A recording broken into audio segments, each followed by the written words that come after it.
like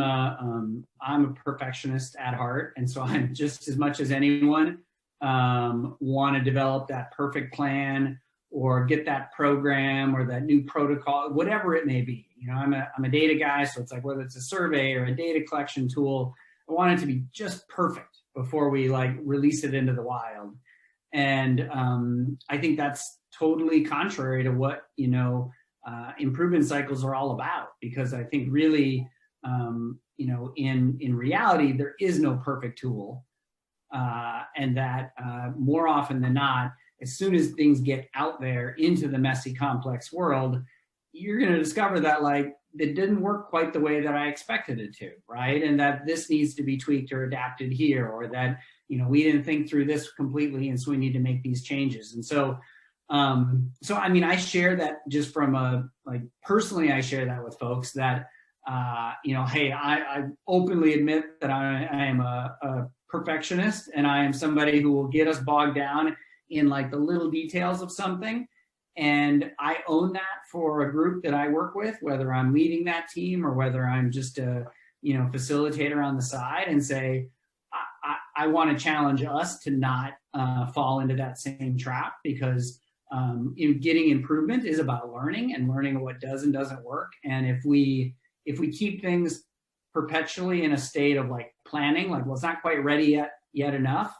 we're never going to get to a stage where we can test out these ideas. And so, you know, and so I often say, I think I've used the line with folks of like, I don't think I've just repeated the phrase from someone like, don't let good enough get in the way of like taking action. And I think that's what improvement cycles really do, is it allows us to take action and to get information back or to get feedback, right? And so there's times when, like, you know, I'm working with a team or with colleagues, and they're wrestling with like kind of like what the change or the improvement needs to be done, or what we need to, and sometimes I'll say like, what's something that we can do, or a tweak that we can make, and that we could test this out by Tuesday, right? And like shrink down that time frame. Like, I feel like that it lowers the stakes of like, this doesn't have to be this massive change or this big idea that we need to like, you know, sit and plan out for months at a time, but like, what's something that like we can draft, put together in a good enough form, get it out and test it in a short, quick cycle with like, I mean, very little skin in the game, low stakes. And by Wednesday, we can sit back and learn from this versus arguing with each other, you know, in a meeting room over if like this should happen first, or does this, you know, and I mean, I think sometimes like when you take action and then have data, I mean, which is a critical piece, because if we go and test it out and we don't have any data,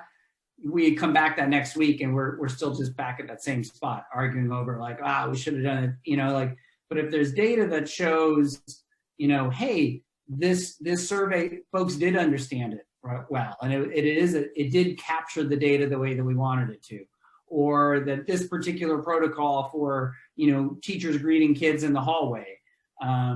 you know, that was easy for teachers to do. Like, it didn't take too much time for them, you know, during the passing periods and things like that. Like, it gives us immediate information that we can then take the next step upon, versus kind of sitting in this state of like paralysis where we're like, I don't think this is quite right yet. You know, improvement cycles allow us to take a step and get that immediate feedback, good or bad. So